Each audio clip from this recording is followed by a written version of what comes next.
Just bear with me a moment.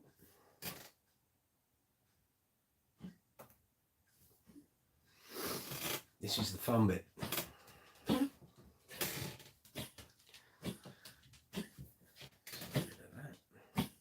bear with me a moment, gang.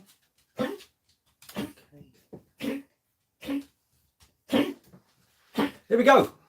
We're here. Good morning, good afternoon, good evening, wherever you are in the world. Welcome to Brooks's Base Corner.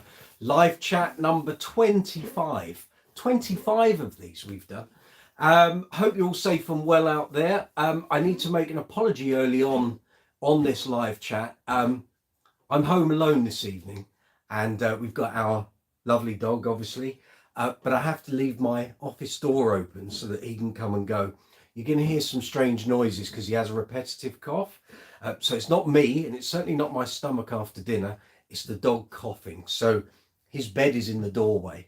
But hopefully you won't hear it. But if you do, it's not me. There's not anything else going on here.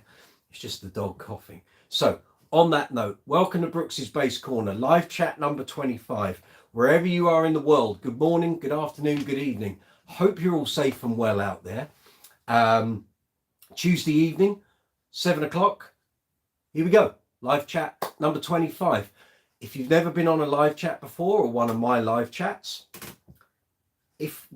whichever format or device you're watching this on, so whether you're on a mobile phone, a tablet, PC, Mac, desktop, laptop, whichever, there's a live chat window. If you're on the desktop, it'll be on the right hand side of the video screen. If you're on a mobile device, it'll be underneath the video. So that is a window that allows you to communicate with me. So if you've got any questions on bass gear, basses, amplifiers, speakers, bass effects pedals, bass accessories, if you've got any problems with any bass gear, or if your guitars have got a problem, maybe you've got a neck issue, or some of the hardware's not working, or the electronics might be giving you some grief, let me know. Comment in that window, message me. I respond to that, and that's how we make this a live chat. So it's a two-way process. So if you guys talk, have questions, got comments, got anything you'd like to ask about the channel, if there's anything about any of the videos on the channel, if you want to ask questions about any of the interviews or the reviews or the Essential Bass Album series or the Three Great Things short series that has just been started a couple of weeks ago, put it in that live chat window. And as soon as I see the comments come in, I'll respond to it. Okay. So where are we? So lots of shorts going up, preempting the huge YouTube,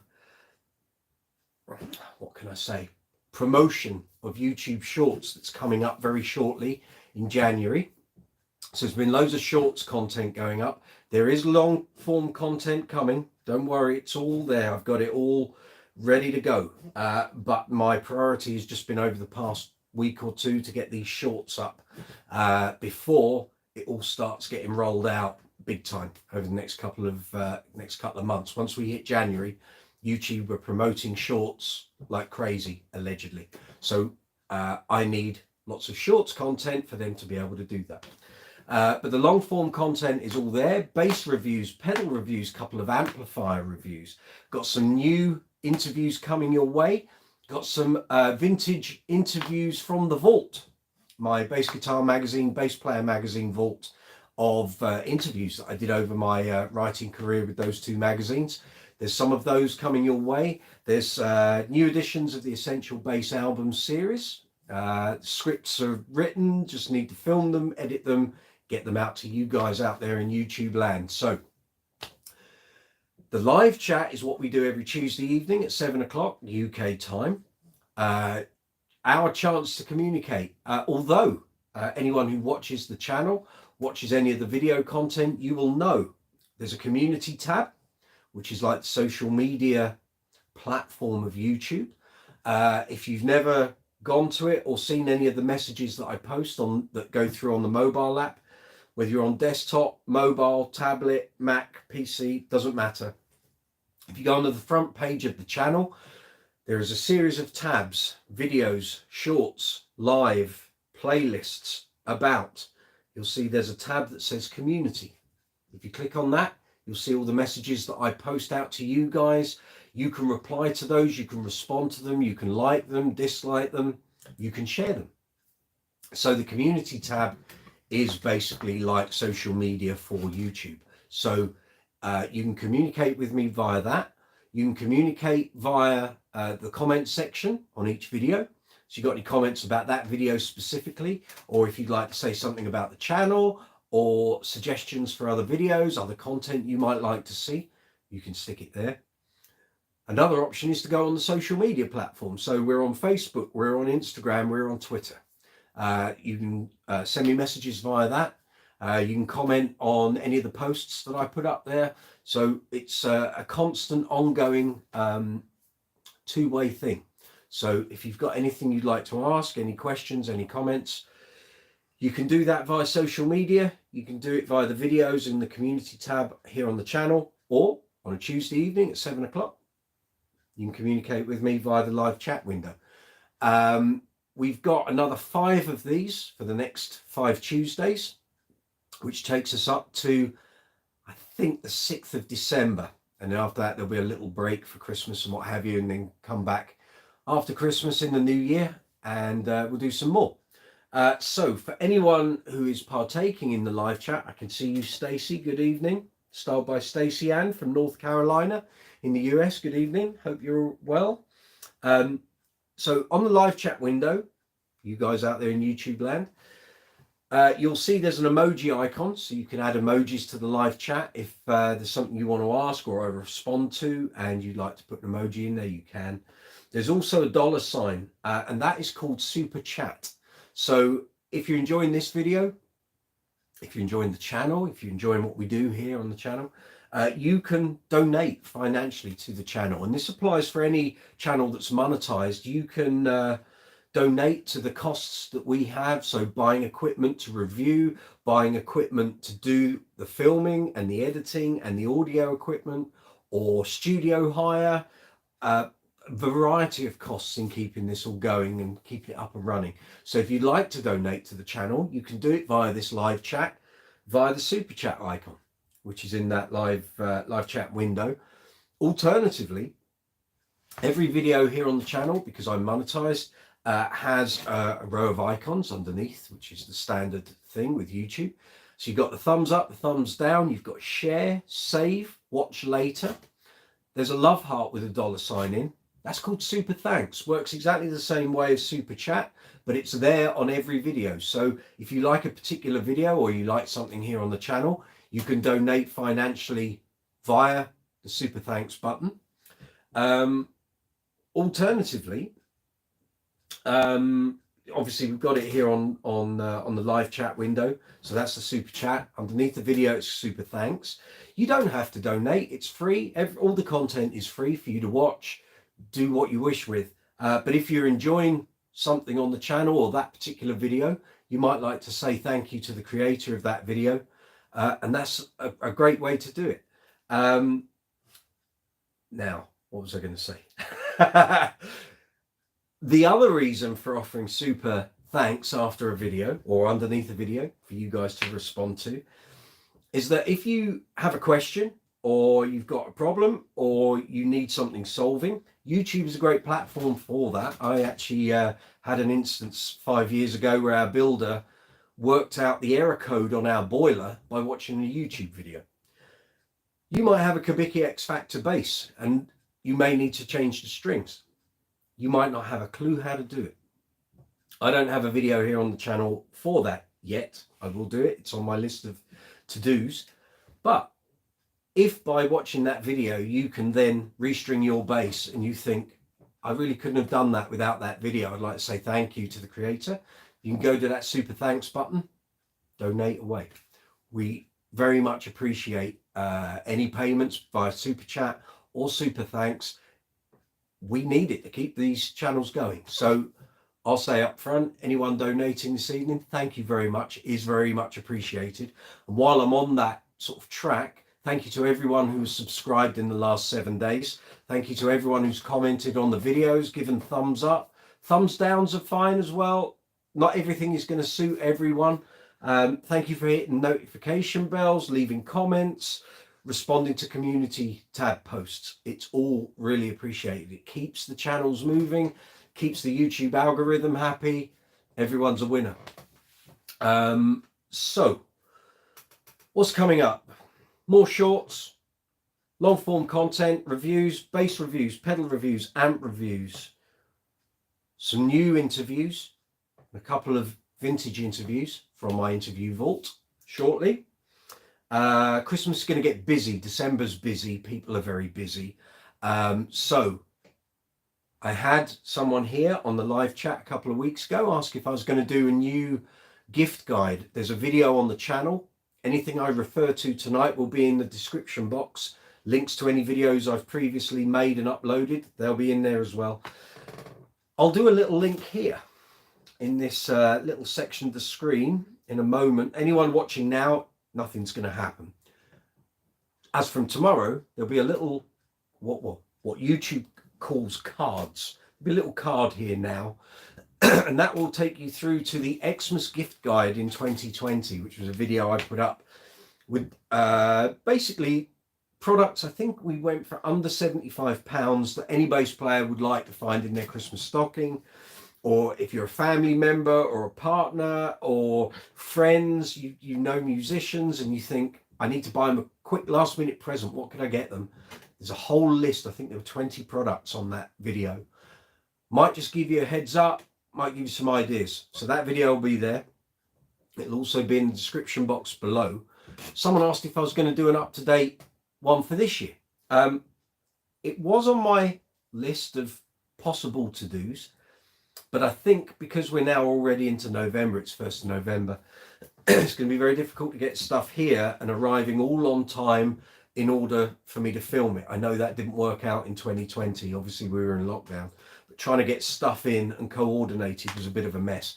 So what I'm going to do this year to give some more momentum to the YouTube Shorts part of this channel is I'm going to do a bunch of product videos, one a day, from about the end of November through December. So if you've got last minute shopping to do, or you might be a bass player and think, everyone's asking me what I want and I don't know, I've got no idea what I want.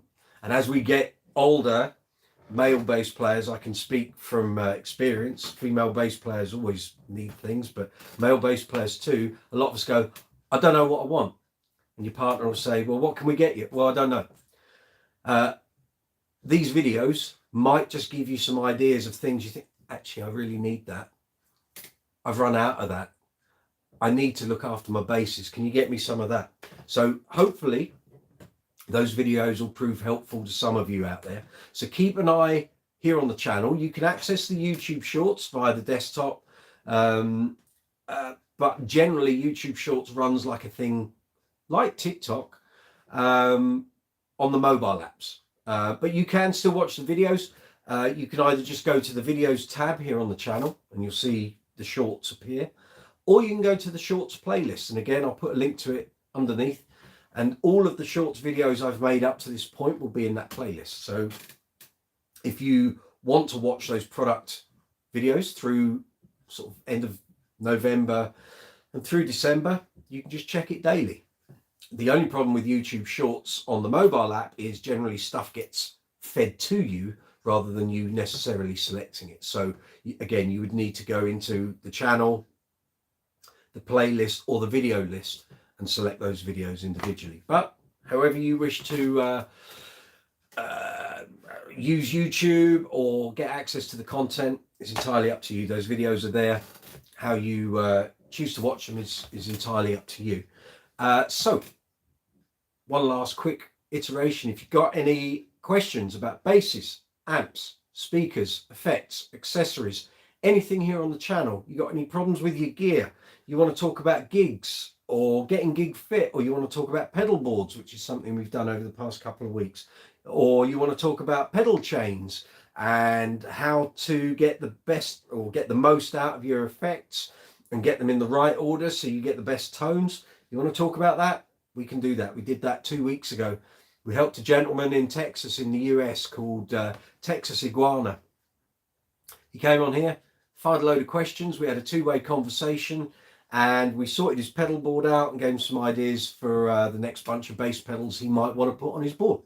So if you've got any questions like that, you may never have used bass effects before, and it might be a very dark and murky world, and you're thinking, well, where do I start? What are the first pedals I should buy? How do I then chain them together? How do I power them? I want to get sounds like some of my favorite players. What might be the best pedals to get those sort of sounds? Fire away. That's what the live chat window is for. If I can help you, offer any advice, any help, that's what I'm here for. If you're thinking, well, what the hell does he know? I've been playing 35 years. I've got 27 years of gig experience as a professional, although there were plenty of gigs before that, but being a full-time bass player opened your eyes to certain things. I've written for Bass Guitar Magazine and Bass Player. I did that for 18 years. So I've reviewed a lot of gear, tried a lot of gear, bought a lot of gear. And if I can help in any way through experience, or just having been through some of the problems you might have been through, fire them away in the live chat window, and I'll try and help as much as I can.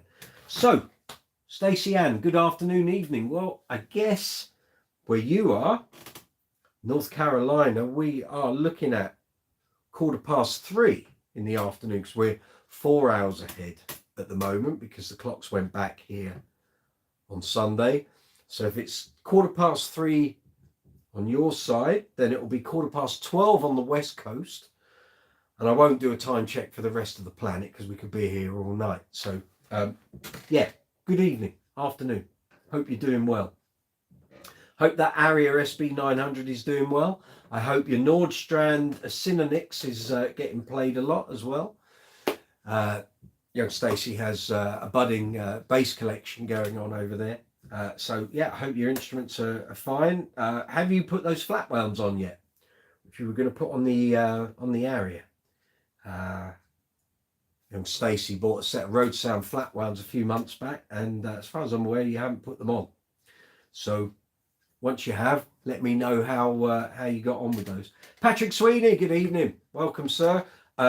Haven't asked you what the progress with your sister is, so I'm hoping everything is good, everything's positive. Hope everything's moving in the right direction on that front. That's 3 weeks, I think, for you here on the live chat. 3-4 weeks. Thank you very much. Loyal viewers. This is what we want, returning viewers. So thank you. You're most welcome. Anything you want to discuss bass-wise, fire away. That's what we're here for. News. I meant to plug this last week and I didn't. So on the possibility that Mr. Sean Lee or Andy Platts is watching this, or David Anthony Page, just come out is the new album by a British band called Young Gun Silver Fox. Anyone who doesn't know who Young Gun Silver Fox are, they're kind of, this doesn't mean to sound condescending in any way, it's turned yacht rock. So what it is funky, soulful pop with groove and leaning towards sort of late 70s West Coast. Sean, I watched a video of when they got together, and Sean described it as based on the pinnacle of late 70s pop, soul, funk with analog instruments, when all that analog recording was at its peak. Think Doobie Brothers, Hall & Oates, America, Montrose, Michael McDonald, Toto, Supertramp. I mean, it's just all the influences are there. This is the new album. This is album number 4.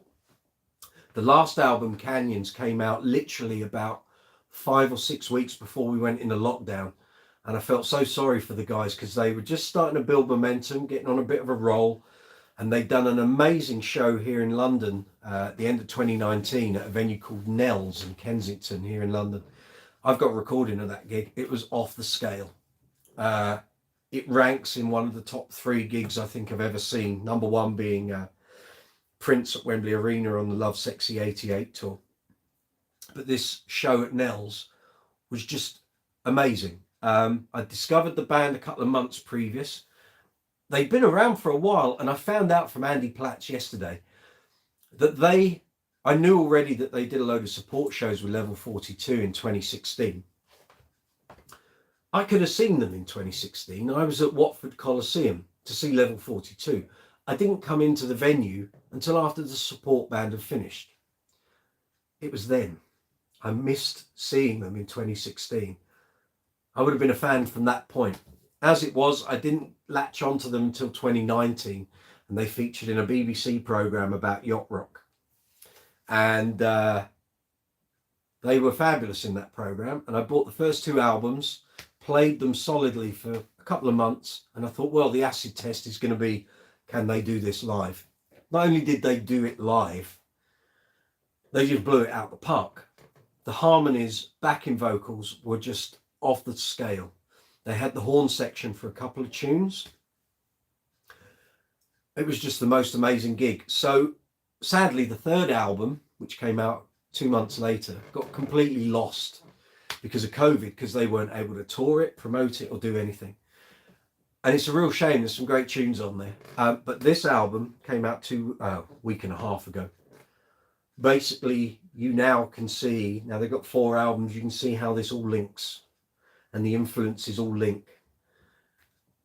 And I can honestly say every track on this album is absolutely killer. Any of them could be a single. They've already done a couple of videos for a couple of tracks on it. And they've seriously come up with the goods. I can't rate this highly enough. I haven't stopped playing it for about 10 days. Every track's an earworm. So if you like seriously good, well-written pop with huge hooks, melodies, harmonies, great instrumentation, arrangements, orchestration, the lot, check this band out. They've got a string of gigs in January here in the UK. They're playing all over the world, mainly Europe. I'm not sure if they've gone to America yet, but I know they've got a big audience and a following building over there. Andy, the singer and keyboard player, was just there with his other band, Mama's Gum. So if you like Mama's Gum, this is the sort of side project that he does. And they both kind of run in tandem. How he does it all, I don't know. But I can seriously recommend this album. If you haven't checked them out, do. Check them out on YouTube, Spotify. You can buy the album in a million places. Just check them out. Do yourselves a favour. For 3 or 4, well, they formed in 2015. I could have seen them in 2016. I didn't find them until 2019. I missed out. So I missed out on 4 years of this band. Don't do the same thing. Go check them out. Like I said, there's a couple of videos already for several of the songs already on YouTube. All the tracks are actually featured on their YouTube channel. So if you want to go and check them out, do. But they are just phenomenal. So live shows in the UK, I think it's London, Birmingham, Manchester and Glasgow in January 2023. Then it's Europe and festivals, and who knows, but this band deserves to be huge. They really do. They work extremely hard, and they cover a lot of ground on social media. So, you know, if you want to support a relatively new band, these are my choice at the moment. So, Andy, Sean, best of luck with this. Ticket to put teeth in, Michael. Ticket to Shangri-La. 10 tracks. It's a killer. Good. Done the plug. Great. I meant to do that last week and I forgot, but there we go. What else have I got to tell you? Here's a topic of conversation for you fine people in YouTube land. So, you may have seen these memes going around that look like fancy dress costume packets. One came up today in my Facebook feed, which was having a little pop at musicians, singers, people playing in bands using iPads. I put it up on my Facebook page to see what the reaction would be. Some of the replies were quite comical. 1 or 2 personal messages that I've received were deadly serious, and they were a little offended by it. I didn't design this thing. I saw it on someone else's Facebook page, and it just made me laugh, and so I put it up. Generally, the reaction has been funny. But a few people got quite, yeah, not necessarily offended, but they were questioning if it was aimed at people like them. And in a way, it kind of was. So the point was, and the point that I was getting out of it was, a lot of people, certainly in the last 10 years, in bands, have begun to think that having an iPad in front of you, not necessarily at head height, face height, but at that sort of height, on a stand right in front of you, is acceptable. And I'm not saying there's a right or a wrong answer to this, so please don't start lambasting me in the chat window. But I used to book bands into a chain of venues here in London. And I cottoned on quite quick from about 2011, 2012, that more and more of the younger bands were starting to do this and thought it was acceptable, it was okay to do it. It's no different than having a music stand and having all your lyrics or your chords or your manuscript in front of you. Now, in a situation where you're going to a theatre and there's a band in the pit, or you're going to an orchestral recital, that's the way it goes, because sometimes orchestra players don't play together. They come in for a performance and they go again. So there's never, not always, a guaranteed rehearsal or anything like that. They're literally reading the dots, and that's fine. That's the way it's been for those sort of environments for decades.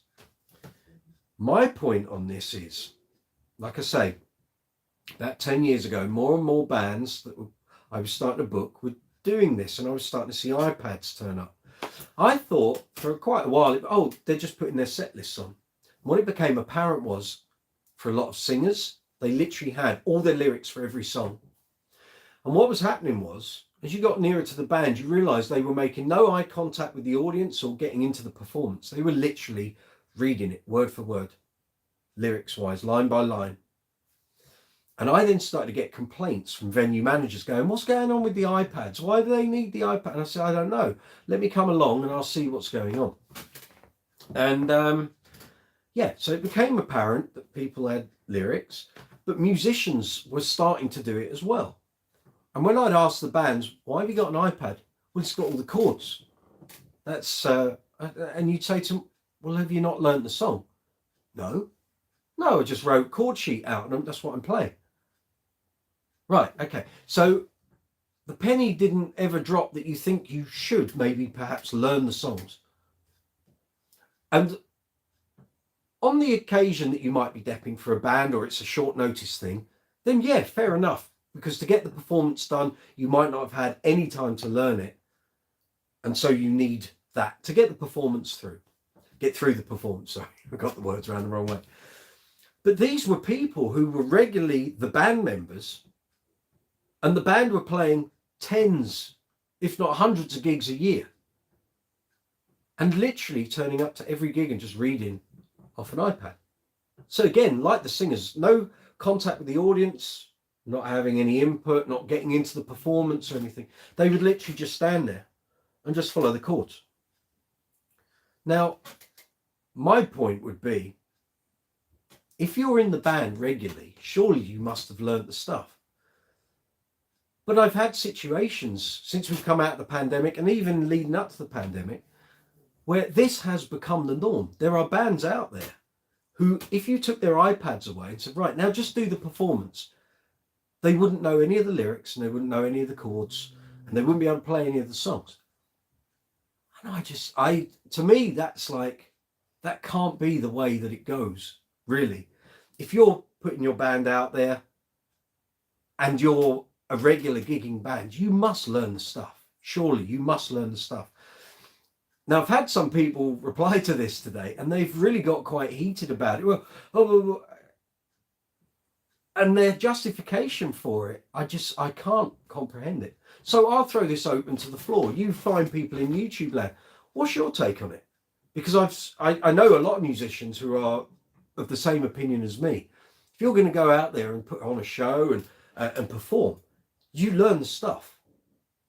But is this the way it's going to go?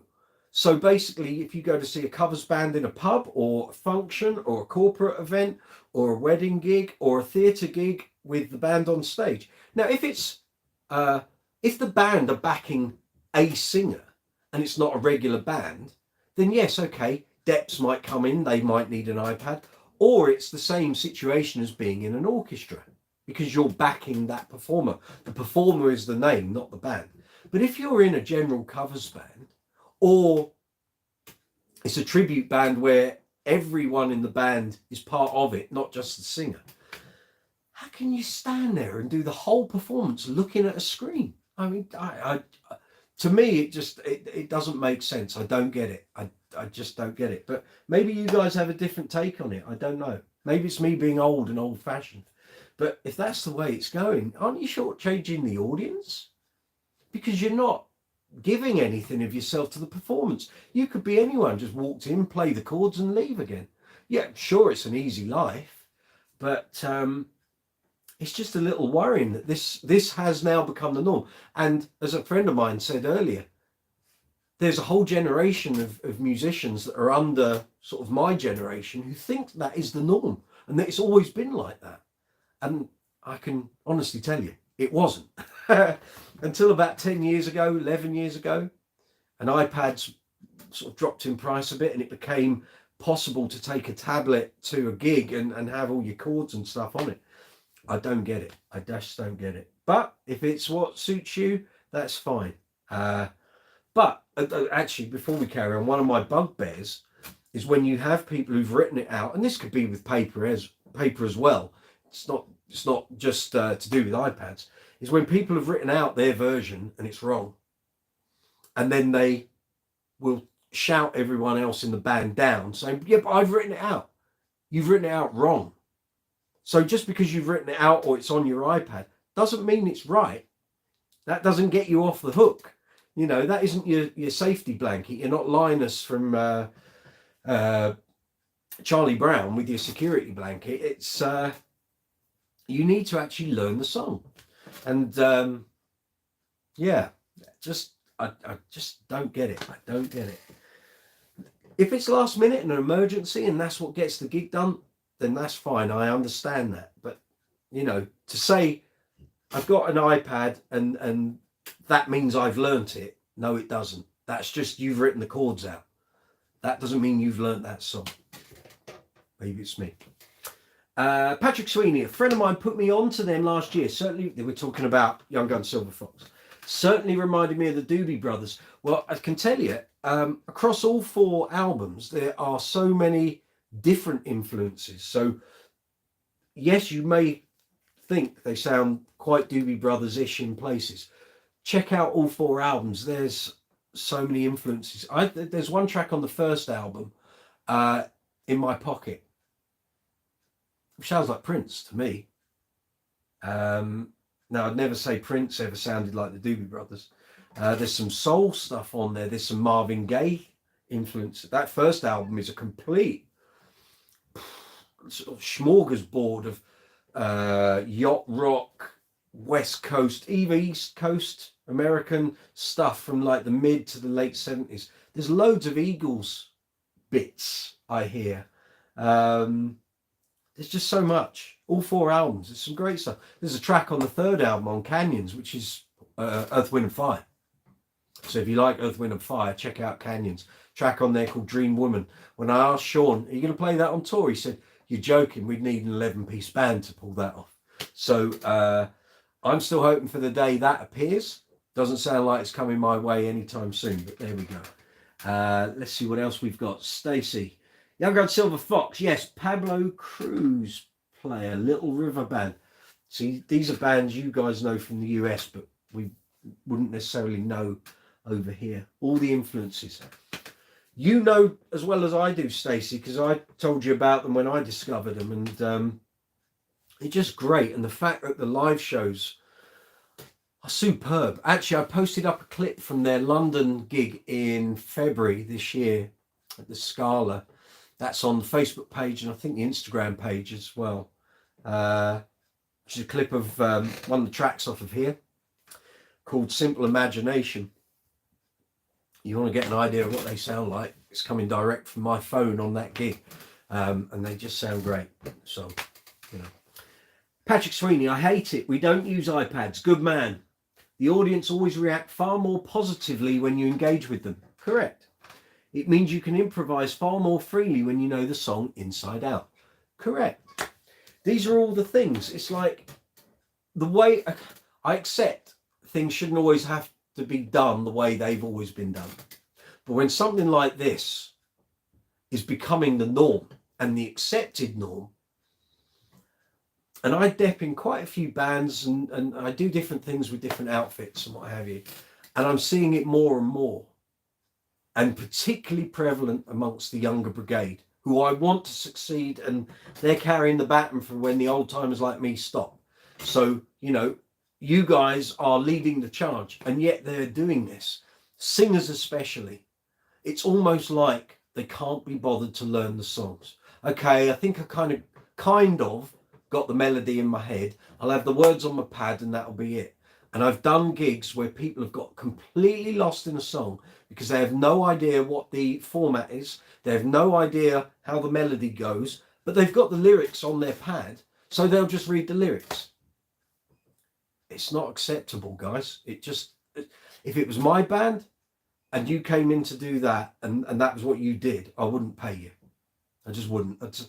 You haven't been bothered. You know, if you haven't got time to learn it, then tell me that when you take the gig and I'll get someone else. But to take the gig on the assumption you're going to learn it and then turn up with an iPad with lyrics, but you don't know the songs, it's unforgivable. It really is. I just don't, I don't get it. But it seems to be a thing. It's driving me nuts, as you can probably tell. But it has become acceptable for bands to just stand there with an iPad, and it's not even discreet. It's not like at waist level or sort of a little bit. It's here. It's like almost like a barrier to the audience. Right, I'll just look at the screen, and whatever the audience does, I don't have to deal with it. It's like, no, that's not the deal. That really truly isn't the deal. Let's see what else we got. Stacey. Well, exactly, Patrick. I would want the audience to know I know the song.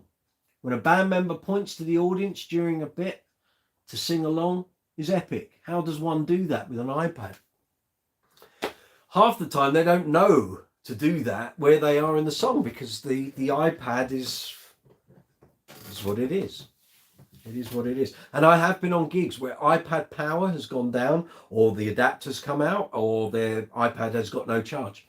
The iPad's gone off and that singer has been completely lost. Can't sing any of the lyrics. Just can't do it. Okay, here's to convey a story. I was in a covers band. We were doing auditions. We had a singer with us. Her audition was to do a gig. We had a number of singers and they each came on a gig and did their thing. And then once we'd seen them all over 2 weeks, we were then going to pick the singer that we thought did the best job. We had a singer come in. She did the first set perfectly all right. Got to the second set and the phone comes out. I said, what have you got the phone for? Oh, there's a couple of songs in this set I'm not sure of. Right, okay. The bog standard covers, they're things every band does.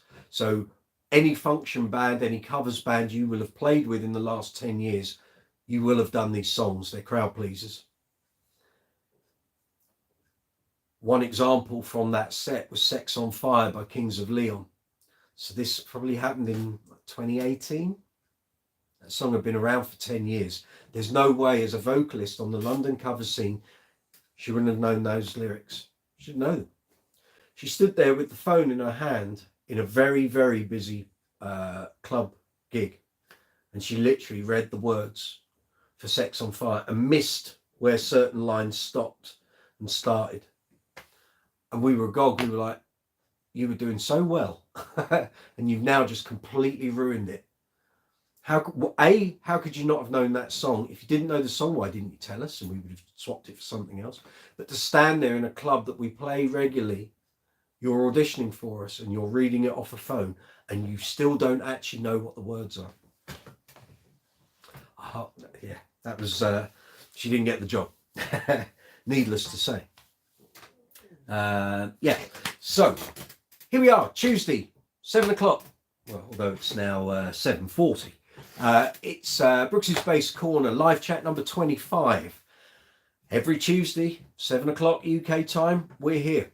Bass chat. So if you want to talk about any basses, any guitars, amplifiers, speakers, pedals, bass accessories, anything here on the channel, any of the video content that you've seen here on the channel, if you want to ask me anything about any of the people I've interviewed here on the channel, if you want to talk about any of the series of videos that are here on the channel, so we're talking the Essential Bass Album series, the 3 Great Things series that's just started on YouTube Shorts.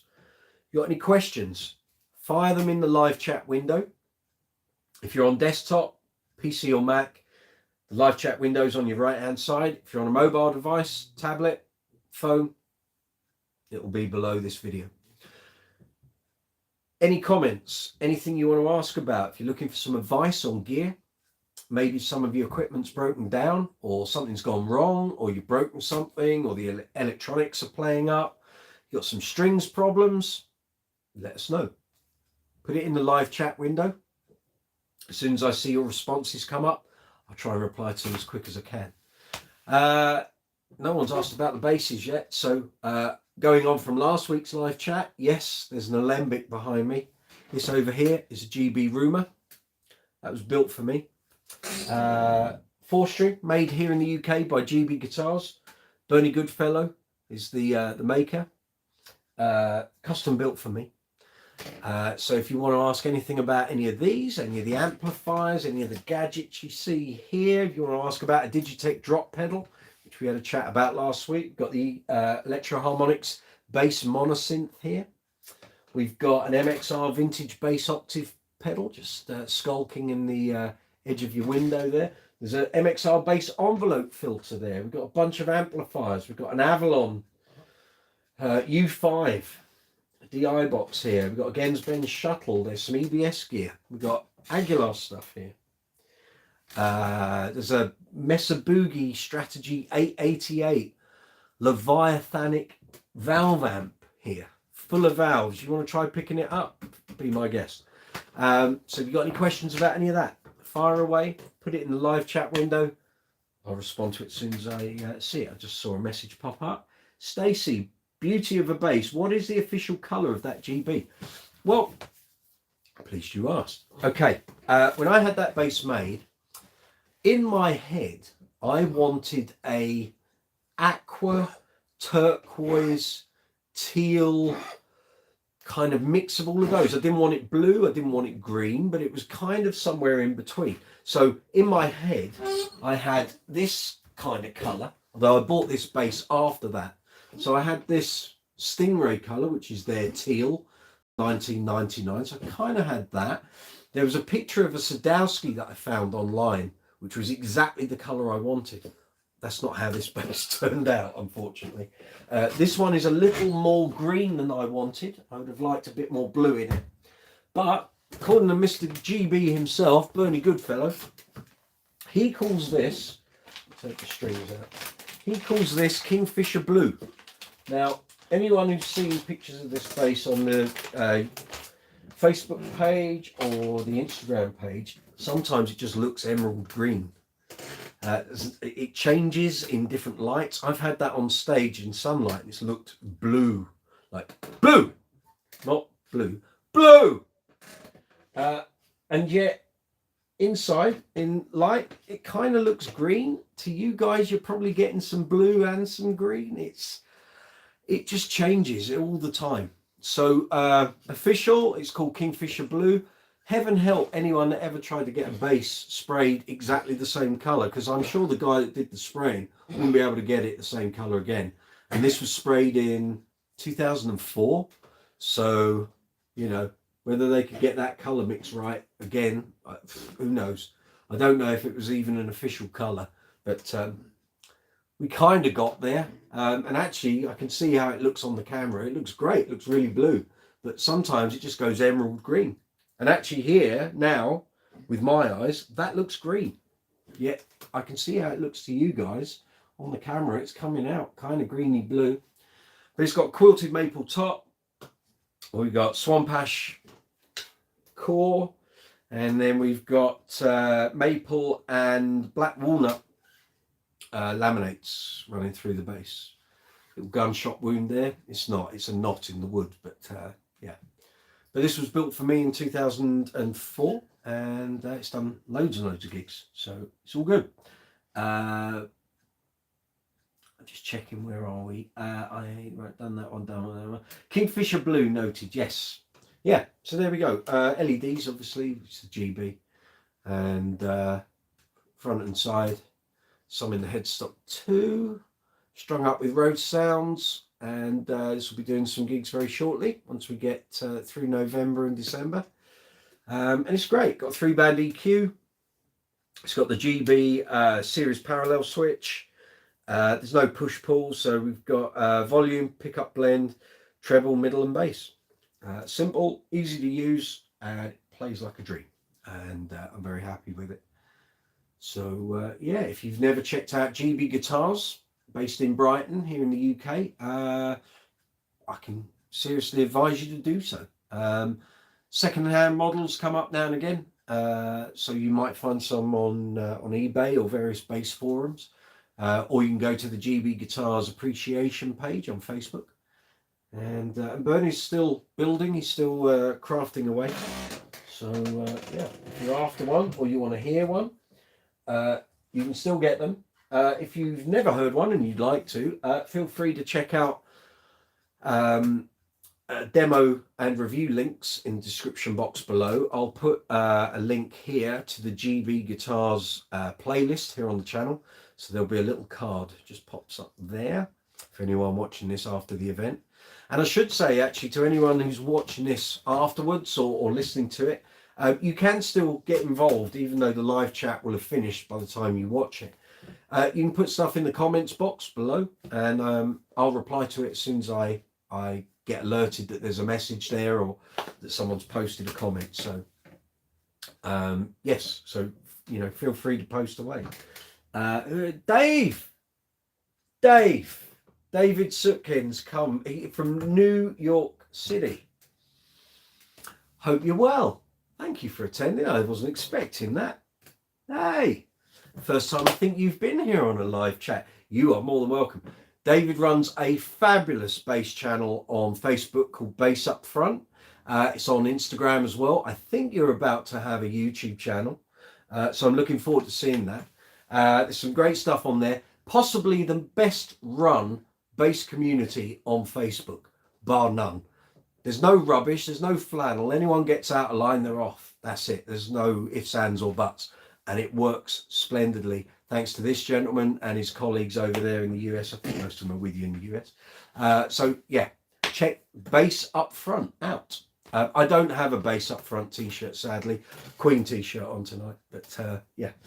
Good to see you, brother. Thank you, very kind word. You guys run that page excellently. If every page on Facebook for bass was run like that, there'd be no problems. So you know, do a great job. It's great to see. I'm just going to grab a drink, guys. Yeah, throat's going a bit dry. So if you've not been here on a live chat here on Brooks's Bass Corner before, usually do about an hour. Can do a bit longer this evening depending on how the comments fly in the chat. So here every Tuesday, 7 o'clock UK time.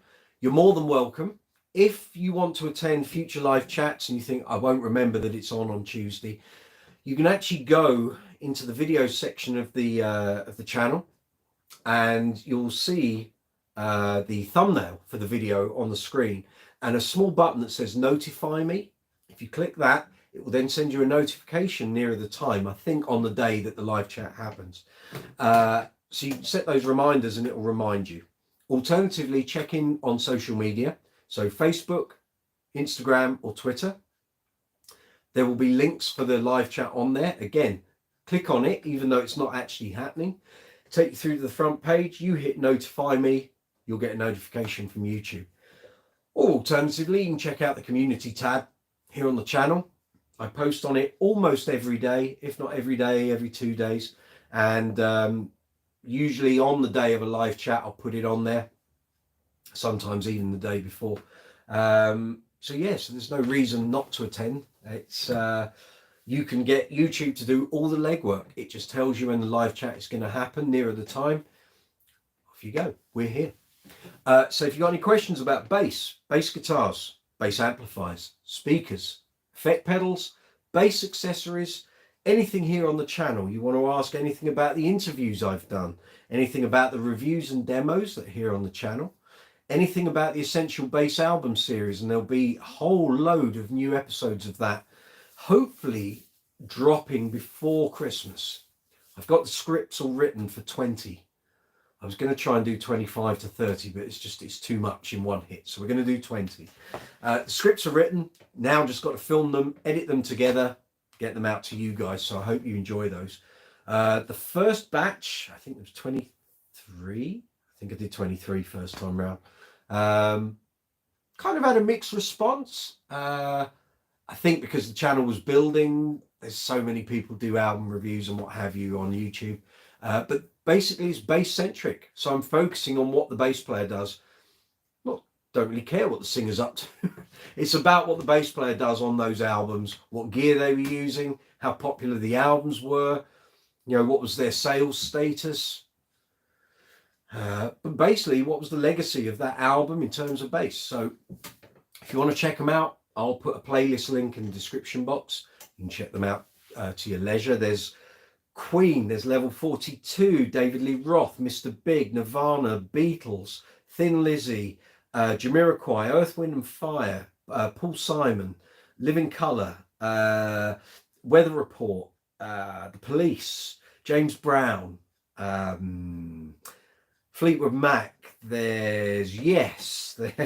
I mean, there's just a whole load of really great bass albums. So if you're a young player and you think, well, I don't know where to start with any of this, check some of those videos out. You might just find something that grabs your attention, or I've tried in certain videos to try and link them through, so you'll find like connections. So like David Lee Roth and Mr. Big, they're both Billy Sheehan. So you can kind of see that album came a couple of albums before that, and then as that series progresses, you'll find other albums. There's 2 Yes albums on there. Yeah, so you take them how you find them. But there will be a whole new load of episodes going up, hopefully before Christmas. Yeah, so there we have it. So we'll go another 15-20 minutes. So if you guys got any questions, put them in the chat window. As soon as I see them pop up, I'll deal with them and respond to them. If you've never done live chat before, at the bottom of the live chat screen, you'll see there's an emoji icon. So you can emoji icon away in the live chat window. There's also a $sign. That's called Super Chat. So if you enjoy what's going on here on the channel, you enjoy the videos, you enjoy the content, you enjoy what we do, you can donate financially to the channel. That allows me to buy equipment to do the videos, to buy equipment that gets reviewed and featured in the videos. It allows for things like studio time to be bought. All these things cost money. And if you'd like to contribute in that way, you can.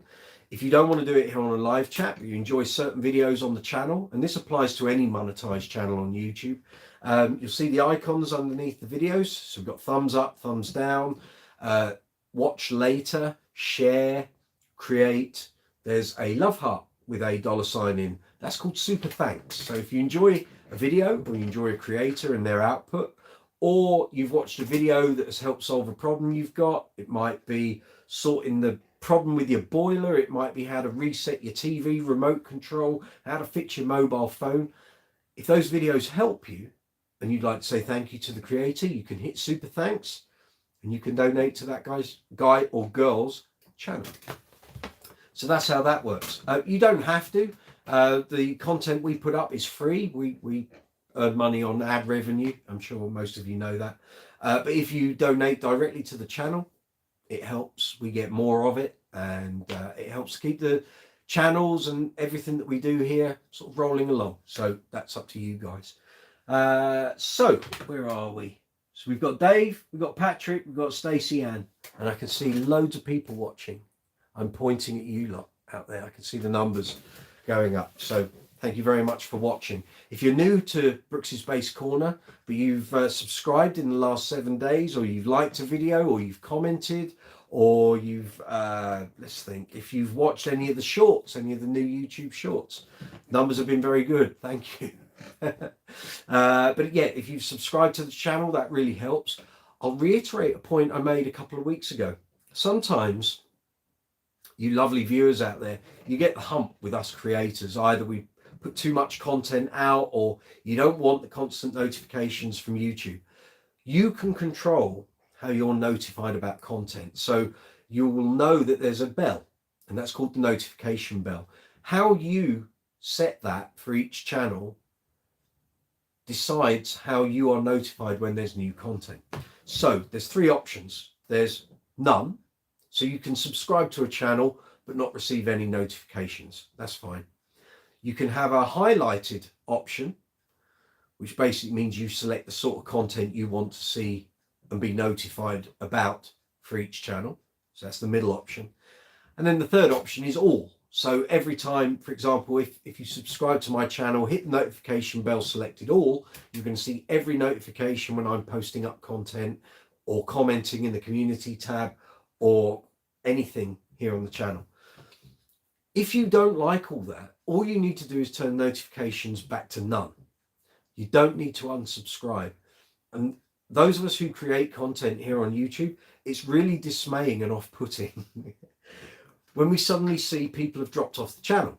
So if your subscriber numbers are going up consistently and it's really good, and then you suddenly lose like a chunk of like 7 or 8 people, we have no idea why you've unsubscribed. It could be one video that's gone up and suddenly 7 people or 8 people might go, oh, I don't like that, I'll unsubscribe.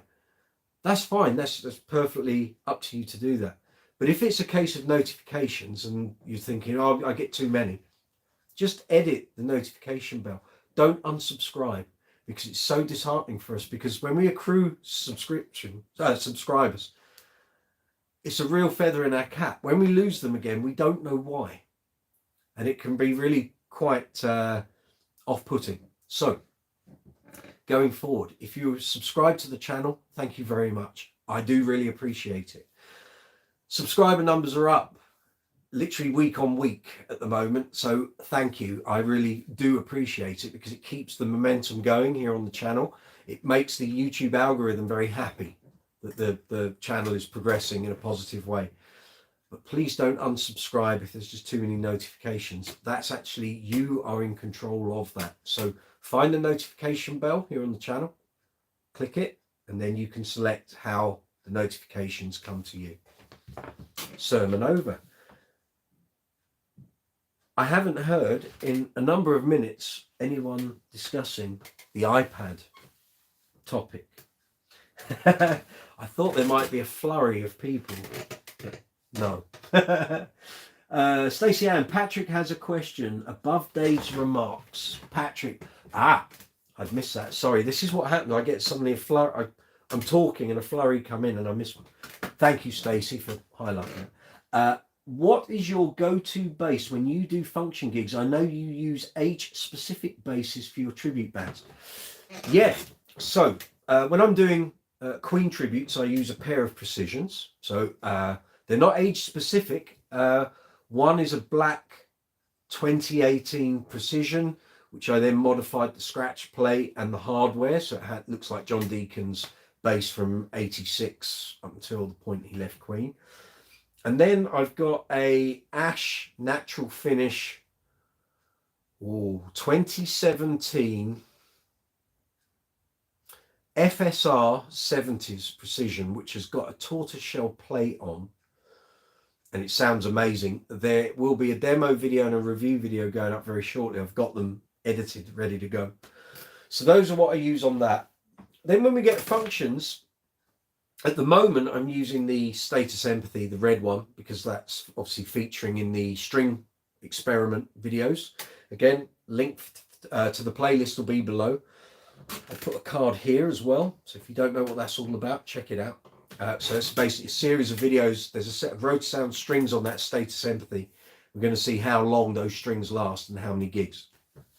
So generally on a function band, I'll either use that bass, Possibly this GB, the Kingfisher blue one, GB Rumour, or I might use my new white one, which you would have seen last week. But generally on a function gig, I want a bass that's got some oomph, some welly, and I like a 3-band EQ as much as possible, because you don't know, well, if I'm depping and I've never met the band before, I don't know what the layout of frequencies is going to be between the band members. I have no idea what the stage or the room's going to be like. I have no idea what the PA or the monitoring is going to be like. So I'll take a bass that's got some grunt to it and has got a 3-band EQ. I'll also then obviously bring a cab and an amp. I'll take in-ear monitoring, and I'll take pedals, although I wouldn't necessarily guarantee I'm going to use those.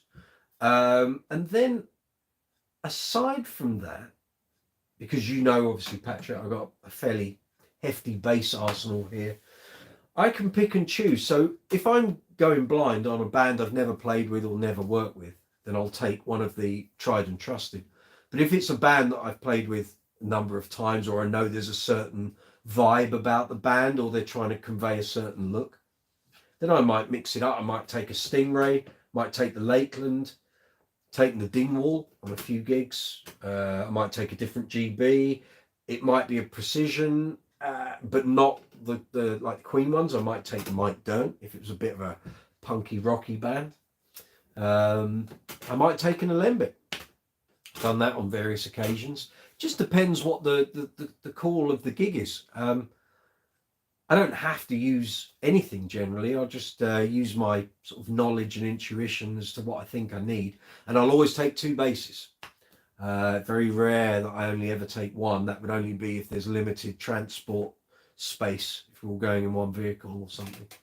And if space was really a factor, I'd probably use, let me get it from the bag, 2 seconds. Bear with me, gang. If space was really at a premium, then this would be coming out, which is a Status Streamline. I know this has mixed opinions. Some people say it's incredibly ugly. Personally, I don't think it's great looking, but it certainly serves a purpose, especially when traveling abroad. It takes a little getting used to, but sounds great. Really useful. Really, really useful. If you've never seen this before, there's a video on the channel, review video. Don't think I've done a demo video, but there's a review video which has got a demo in it. Again, I'll put a link in the description box. So that's a Status Streamline. It was a custom model made for someone, I don't know who had it built. I bought it from a friend, and here we are. But very handy if space is tight. The gig bag for this is very small as well, so all good. Yeah, I'm expecting a few comments now to appear in the live chat window about this bass. Yeah, so that would be that. If you're referring to like the ABBA gig I did a couple of weeks ago, where it's Cyprus, I was going to take okay, I've got a bit of a checkered history where instruments have gone walkabout when I've gone abroad, and I get a bit tetchy now about taking valuable, really nice basses.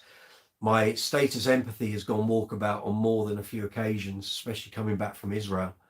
And at several points, no one knew where it was. I didn't. I had the tracking number and I couldn't tell where it was. And then it just appears on your doorstep. So when I go abroad now, I tend not to take a valuable bass. In response to the last time the Empathy went walkabout in 2014, I bought, I can get you this as well. So I have bass racks here. So I can show you what I bought to get around the problem of taking an expensive bass abroad.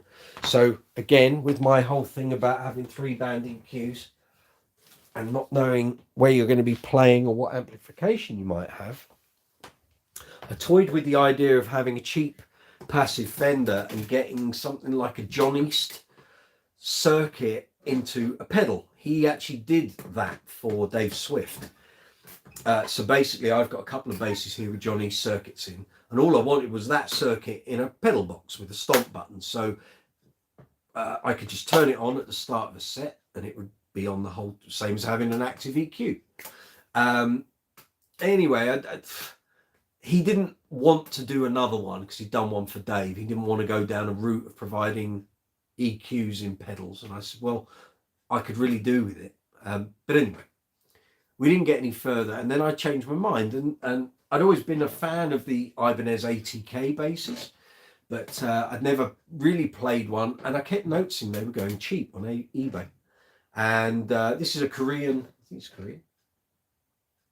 Yeah, Korean model from 2002. And a woman was selling it. She bought it for her son years and years ago. And she bought her other son a guitar and bought another son a bass. So he had this, he had a small amp and stands and stuff.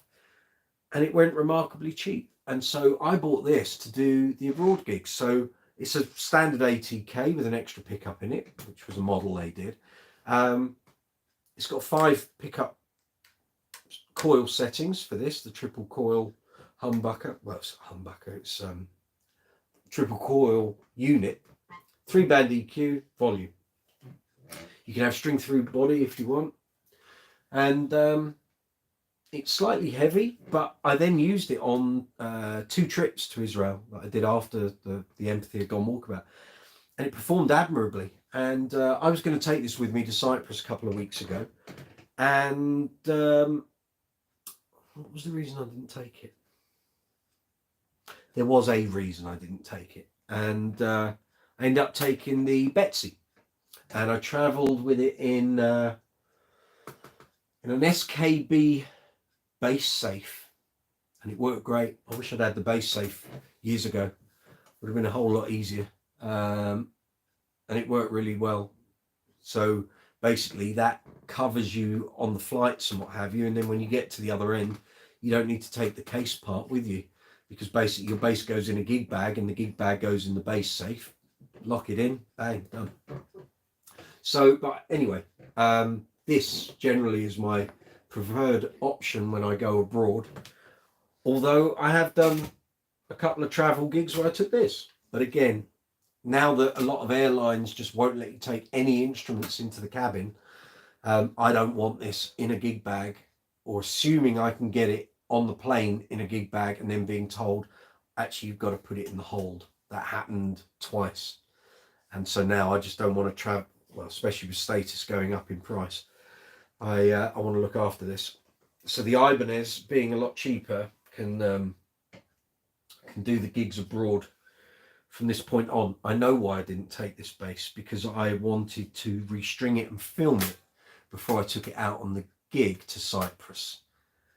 And I ran out of time to get it restrung. But I needed to restring it to be sure that the strings didn't break while we were there. So it's going to get its own setup video in the workshop very soon. And for those of you thinking it looks blue, but it also looks black. It looks black when you've got it in your hands, but it does actually have a translucent sort of petrol blue finish. It's quite fetching. Yeah. And it sounds great. It's got some killer tones and plays really great, I have to say. Right, we're back on the chat window. Nothing new. Fine. Okay.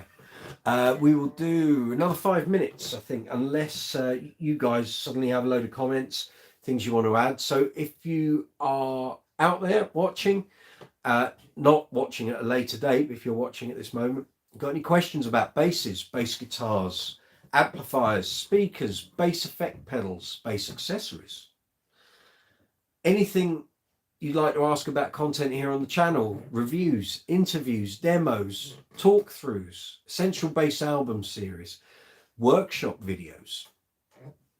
If there's anything you want to ask about some of the products I've used in some of those videos, feel free, stick it in the chat window. I'll respond as soon as I see your comment. We do this every Tuesday night, 7 o'clock UK time here in London. You're more than welcome. I'm Mike Brooks. This is Brooks's Bass Corner. I'll say again, thank you very much to everyone who's subscribed since last week. All the likes, comments, thumbs up, it's all really appreciated.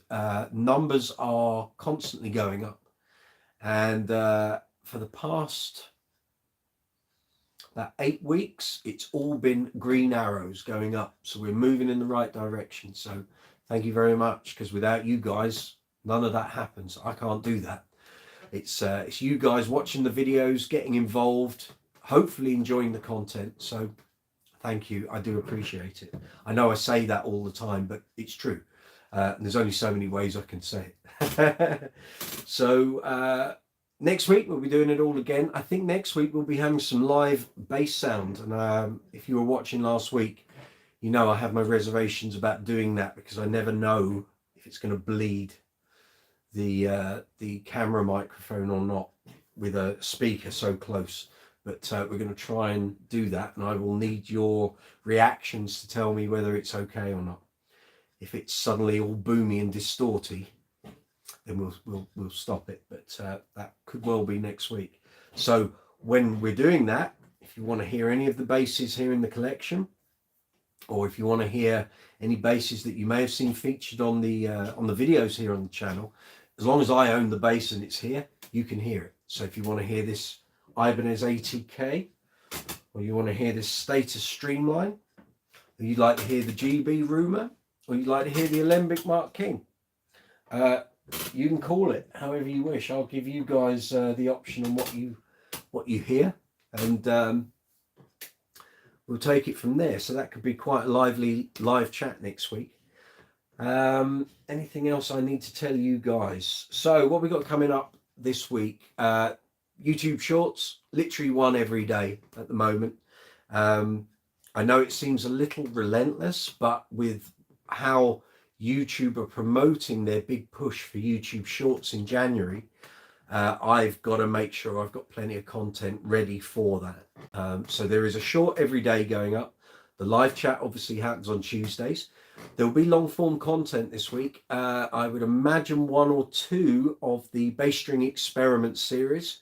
So if you've been following that, I know we've had a couple of weeks off. I haven't had loads of gigs, so the bass hasn't been used on a gig since gig 16, which was 2 weeks ago, and before that a couple of weeks. So at the moment on the channel you'll see it's at gig 11. The content is actually up to gig 16, so you'll see videos for 12, 13, 14, 15 and 16. So there's 5 there ready to go, and from next week there'll be new ones. So I think we'll be 17, 18, we'll be into the 20s by the end of November. So if you've been following that, or you're watching this and you're thinking, what the hell is he talking about? I don't have a clue.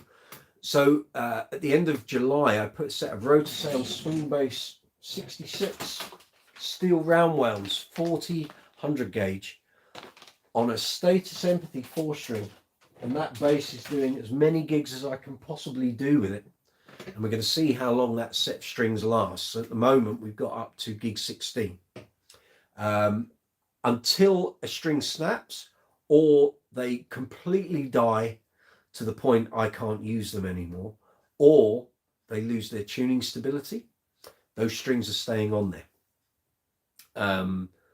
Personally, I think I know roughly how many gigs that set is going to do, but they could surprise me. They could go on and on and on. We could get towards 40 or 50. I have a feeling we're going to get into the mid-30s, but we'll see. They're not being cleaned. There's no products being used to keep them tip-top or anything. They literally get played on a gig, and the gig can last between an hour and 2 hours. And then the bass goes back in the gig bag and it comes out for the next gig. There's no playing of that bass between gigs. So since the end of July, when that set of strings went on, that bass has been used for nothing but gigs. No rehearsals, no home practice. I've got plenty of other guitars I can do that with. So the Empathy has the same set of strings on it. Like I say, we've got up to gig 16. I think we're probably going to get towards gig 30 by Christmas, but it might end up being into January, and then gigs thin out in January. So we'll see how it all pans out. Follow the journey. That's the hashtag.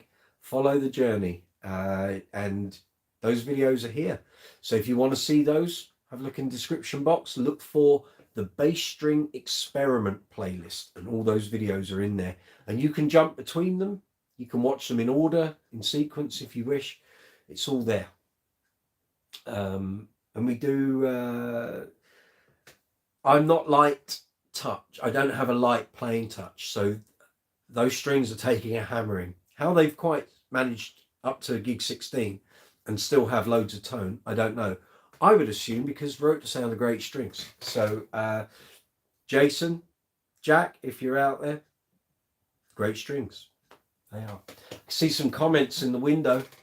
Visog, evening. Good evening. Welcome. Sorry, I didn't see you kind of pop up in the chat there. Hope you're well. Welcome Brooks's Bass Corner. If you've got any comments, anything you want to ask, any videos you'd like to comment on, got any bass playing issues, problems, anything you want to ask about gear, stick it in that live chat window and I'll respond to it as quickly as I can.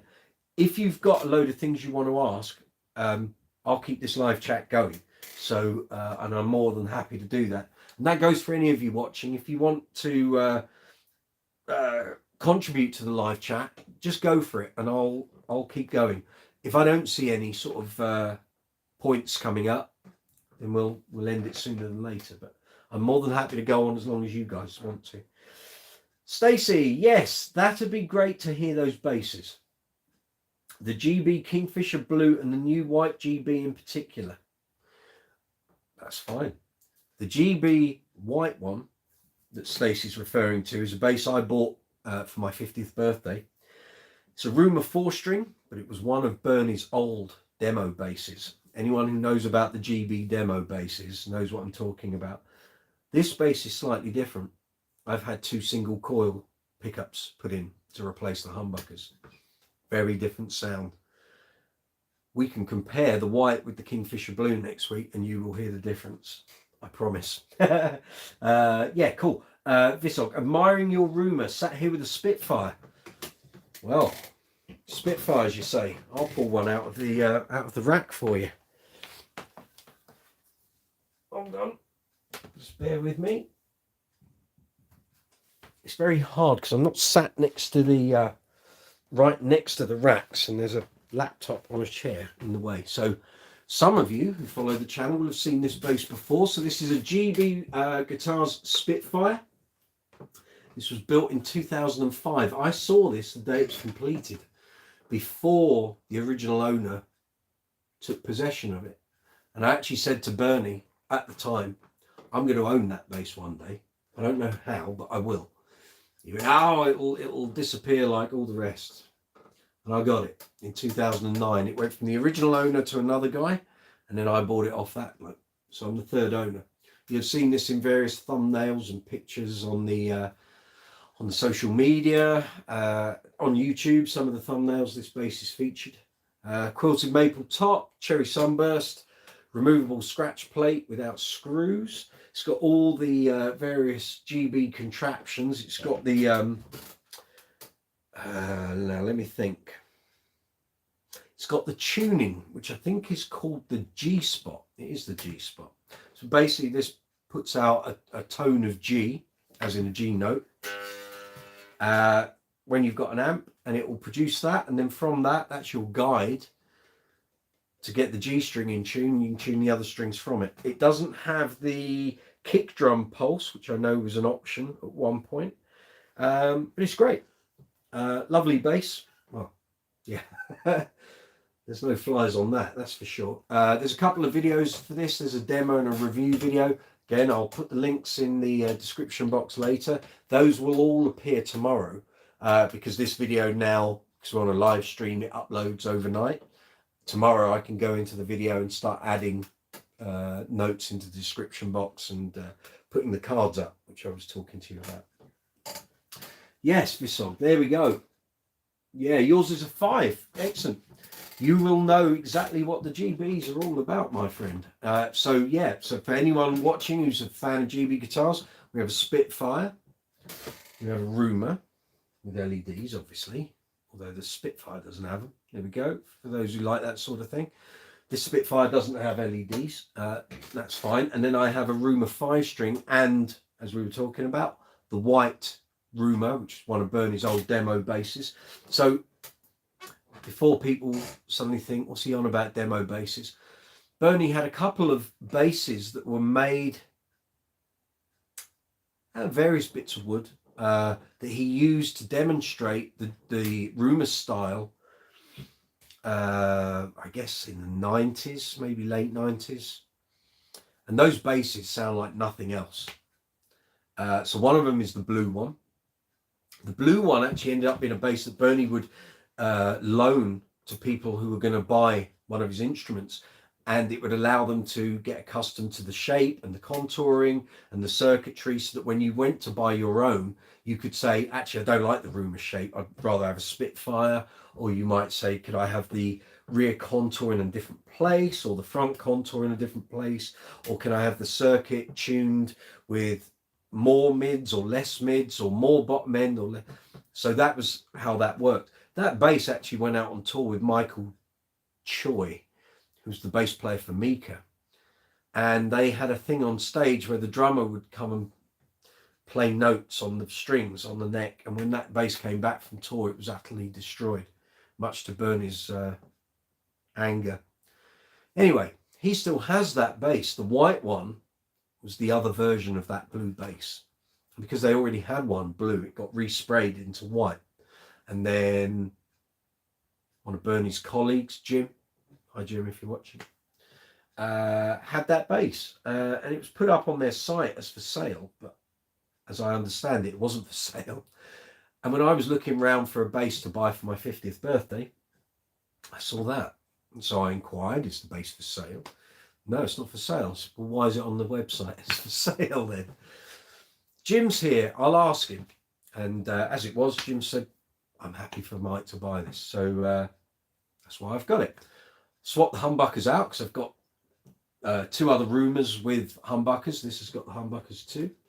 And so now the pickups have this familiar GB housing, but they have single coils in there, and the tonal difference is huge. You'll hear it next week.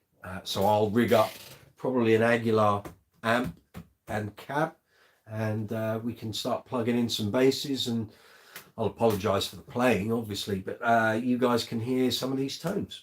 So for those of you in the US who don't necessarily have access to some of these British brands that we have, you guys can have a listen. You might be big fans, we might turn you on to something new, or you might go, nah, it's just more of the same. I don't think you will. I think if you don't know what a GB can do, you might be considering an order. Here we go. Visog, think Bernie's been at the London Guitar Show last few days. Didn't he just? Yes. Not impressed with the noise. Which I could have seen his newest basses. Yeah, I was down there a couple of weeks ago picking the white one up after it had some work done. And I don't know if you're aware, he's got a new range. It might be a range. At the moment, he's just built one for his own playing enjoyment. So he's built a passive Spitfire jazz thing in his favourite Daphne blue, like the Mark King Spitfires, white scratch plate, and ebony fingerboard. You know Bernie loves a bit of fretless, and he's playing it. It sounds amazing. Amazing. I've said to him 3 occasions now, you need to put these out as a production model. You can make a very nice amount of money on these. They are great. Sounds fabulous. Whether he does it or not, we'll have to see. But he certainly enjoys playing the one he's got. And yeah, I presume, yeah, actually, no, I know he had it at the show because I saw the picture. But I know he had a real problem with the noise levels at that show. Looking at his posts. He wasn't a happy man, was he? Cam Voodoo, hi, welcome. Welcome to our live chat. Thinking of getting a GR cab and Bergantino head. Any thoughts? Well, I'm guessing you are a patron of Bass Direct. So GR bass certainly seem to be the thing they're plugging at the moment. I personally have no experience of that, of GR gear, other than last time I went to Bass Direct and I borrowed a load of basses for content here on the channel. They had some, and that was my next port of call. Was next time I came back, was to borrow some and do reviews on it. I haven't been there for ages for various reasons. There's just so much I've got to do on the channel already. And also with the cost of fuel, it's not cheap. Keep running backwards and forwards to Warwick. So based on the fact that they're plugging it, would be a fairly positive thing. I think what you're going to have to do, and I rate Bergantino gear very highly. I did a couple of reviews of Bergantino amps and cabs in Bass Guitar Magazine and Bass Player. So I rate that stuff. Whether those two brands of gear complement each other, only you can decide that. You're going to have to go and test it and use your ears. This is no point of reference, but I do believe a lot of bass players buy amplification based on name. They don't use their ears to listen to it. And the problem you've got, and this is always going to be a problem, is that you can't take gear out on gigs, try it, and if it doesn't work, take it back. Once you've bought it, you've bought it. So I would suggest you need to perhaps go to Bass Direct, pair those up, take the basses that you use most regularly, because not every bass sounds great with every amp and cab combination, and I know that through experience, having done it a number of times. Certain basses will work better with certain amps, certain cabinets and combinations thereof than others will do. So I'd suggest take a couple of basses with your Bass Direct, if that's your place of choice, and just try those things and try them at, gig level. Just, it's the only way you're going to know. And Lord knows I've bought rigs before, used it on a gig and thought, this is not what I had in mind. This wasn't how it was meant to sound, but it is how it sounds, and there you're lumbered with it. So that would be it. I mean, the other way of doing it is to buy one of the items, again, go and test it, either the amp or the cab, use it with the other stuff you've got, and then once you're au fait with what the sound is, either that the amp produces or the speaker produces, then go and mix and match with the other option, the other component of that setup. But you can't beat these. It's what you're hearing. And sometimes you can buy a rig on popular opinion and it's not what you thought it was going to be. And how your basses react, how the sound, whether the top end is glassy and transparent or whether it's quite sort of presence heavy, sort of clunky. Some people want that, some people don't. Only you can decide. But again, if you're looking at a new amp setup, weigh up how many gigs are you going to be doing moving forward where you're going to always use an amp setup. As I'm finding, I'm doing more and more where I'm literally running off a pedal board with in-ear monitors, and I've got all this lovely amplification around me, and half the time I'm not even using it. So that's not to say it won't get used. And sometimes I've always got the amp set up in the car. I don't mean the amp is set up in the car, you know what I mean. I have my rig in the car in case the gig I'm going to is going to need it. But a lot of the time I'll end up walk into the venue, look at the PA, look at the monitoring, and think, well, I can just use the pedal board and monitors if they're there on the stage, or pedal board and in-ears. You've just got to weigh all these things up. So happy shopping, happy amp shopping. If I can be of any more use, I will. If you've got any other options you want to throw in the mix, I'm happy to, if I've tried it, I'll try and give you an opinion on it. But I've not tried any of the GR stuff at all. Great advice, will do. I've had EBS Neo Gorm for years, but too heavy now. I think I might have seen you doing some posts either on Bass Chat or Facebook. This sounds like a conversation I've read before. I only play one bass, a Strandberg, so that's all good. I might go for the light EBS stuff. Yeah, I can hide. I am an endorser. I don't get paid for recommending it. I love my Aguilar stuff. I've got two SL212 cabs, which I can lift with hand easy. And I use an AG700. So that's for the hi-fi tones. Clean, powerful, really good Class D amp in a small bag. But then I've also got a DB751, which is the you know, flagship Aguilar amp, weighs a ton, but sounds amazing. But if you haven't checked out the AG700 and a SL cab, SL I think stands for super light. But for loads of gigs I do, I'll use the AG700 and one cabinet. I had no problem with that, and that's more than loud enough for a lot of gigs I've done. But EBS stuff, I mean, yeah, you can see I've got stuff here. So I've got Pro lines, I've got Neo cabs, got a couple of Fafners. Used to have an HD 350. It just wasn't getting used. And if you're wondering why I've got two Fafners, I used one for many years and it went down because a stupid person in a band I was in decided to put a 3 amp fuse plug as the kettle lead, and it's an amplifier. It needed a 13 amp, not 3 amp, and the thing blew up, and I didn't have a Fafner for the rest of time. That month, it was in December, it was really busy, so I used HD 350, but I loved my Fafner tone, so I bought a second one. So that's why there's two. I'll give them a go. Yeah, you do that. Yeah, I mean, there's so much amplification out there at the moment, and it's very easy, and I know because I've been down this road myself.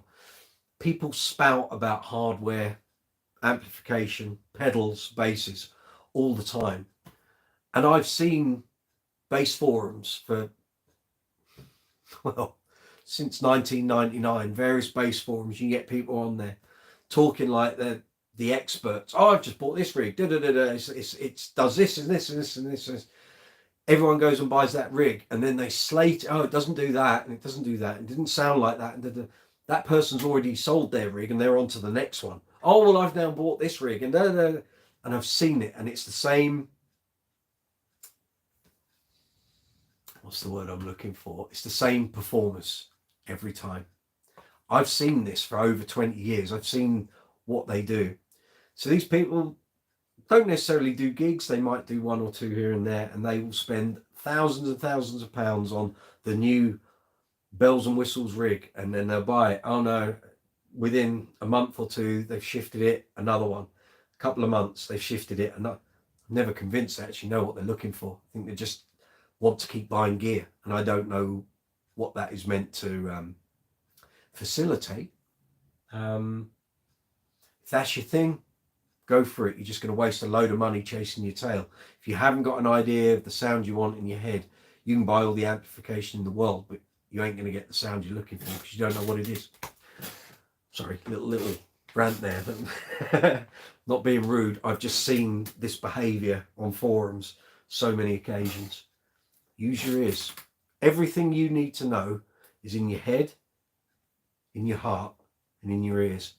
How the stuff sounds, how you play it, how you react to your instruments, your amplification, your pedals. It's all you. Only you can decide what you want. I remember spending a lot on Eden, and it was just not for me. Was that the original Eden stuff back in the 90s, or were we talking the more recent stuff? And you're not the first person that said that. I get the impression, I never owned any Eden stuff, but for a while, in the mid-90s, late 90s, early 2000s, that stuff was everywhere. And lots of big name players used it, but I was never convinced that it was the all singing, all dancing 90s stuff. Thank you. I was never convinced it was this groundbreaking amplification. I could hear it sounded very clinical to me. A lot of the big name American players swore by it, and I was like, I don't get it. And a couple of times I demoed it in places like the Bass Centre, and again there were a lot of controls, a lot of things to do, but I just couldn't get a tone that made me go, wow, okay, now you're right, that's what I want. It just sounded very kind of characterless, I think. Probably the best way I can describe it. And something, characterless amplification is something I've come across on many occasions. I have been a Hartkey guy in EBS, really. So was I. I used Hartkey from 1992 until 2002, and I've still got a Hartkey combo down here, 2x10, 200 watt combo, which has performed admirably over the years. So that's there. And I had a 3500 and an XL 4x10.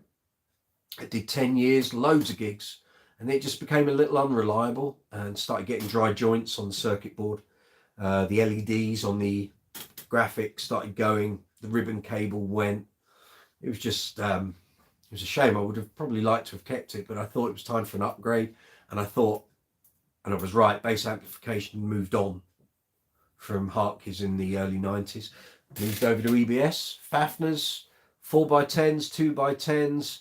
Moved over to the Neo cabs in 2009 to save the back. Had 2x12s and a 210. Great, loved it, swore by it. But I was waiting for Aguilar to come out with super light 212s. And for ages they put it off, and then did it.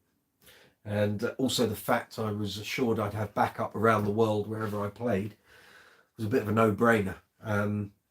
So here we are. So I've still got all my other amplification, other bits and bobs, but predominantly I use Aguilar now. So here we go.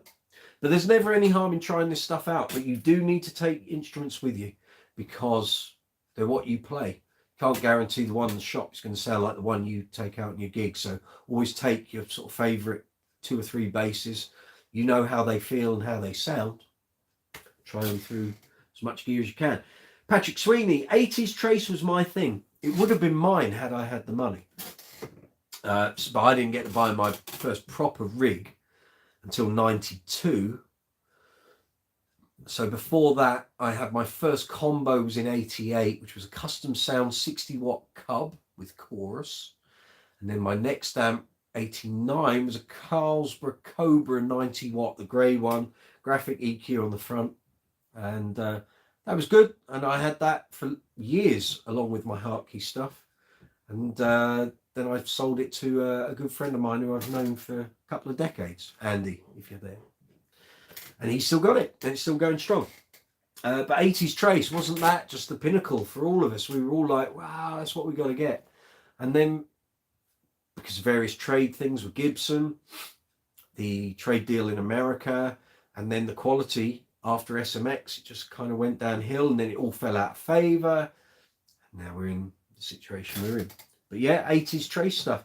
You know, it still sounds great. It's just whether you want to break your back and pop a ball to carry it around. Personally, I don't.